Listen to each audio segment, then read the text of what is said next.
God came to Job chapter 1 verse 8 and began to negotiate with Satan. He says, have you not seen my servant Job? Have you not seen my servant Job, who have been faithful, righteous, and perfect in all his ways?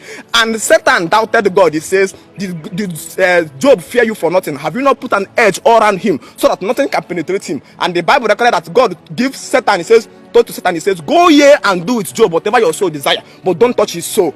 So God offered Job as a gambling to Satan to go and play with his wealth, peace of mind, and life, just to verify, to know if Job will disappoint him.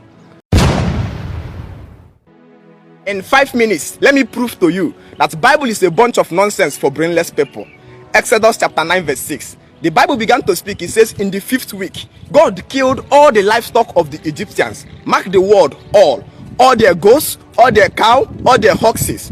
And that same God came down to Exodus chapter 14 verse 9 and began to speak. He says, and Pharaoh went after the Israelites when they have fled with 600 chariots, 600 horses, and his chariots. Excuse me, sir. God killed all the livestock living in Egypt on the 5th week in Exodus chapter 9 verse 6. And in Exodus chapter 14 verse 9, Pharaoh still have 600 horses to pursue after the Israelites. This is bunch of nonsense for unreasonable human beings. Joshua chapter 10 verse 12 to 13. The Bible began to speak. It says, and Joshua said to the Lord, let the sun stand still over Gibeon, and let the moon over Ashlon. And the sun stood still until the Israelites won their enemies.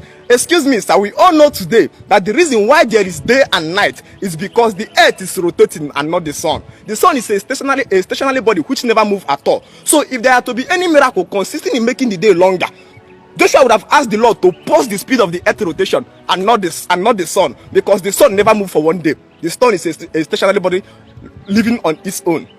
Bible is a bunch of nonsense for brainless human. Journey with me again to the book of Proverbs 15 verse 3. The Bible God begin to speak. It says, the eyes of the Lord is in every place, keeping watch on the good on good and evil. That means the Bible God is claiming omniscience, omni-knowest. He sees all the activities that happens on the earth realm.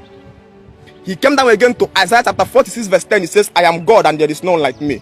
Only I can tell you the future before it happens. For everything I plan happens the way I planned it.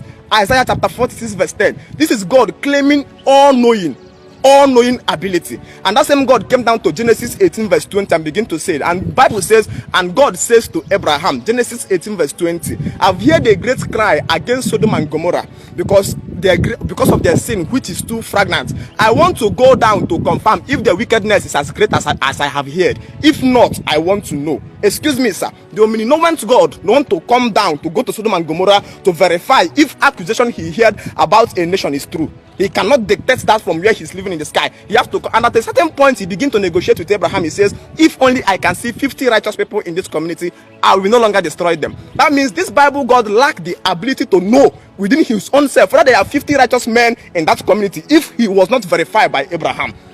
That same God who told that my eyes is in everywhere, keeping watch on good and evil, in the book of Proverbs 15 verse 3, was the same person who was watching Cain kill his brother Abel. And later he came out to ask Cain. He says, Cain, where is your brother Abel? For the blood of your brother is crying upon my head. That means that Bible God was somewhere watching Cain kill Abel, and he kept that calm.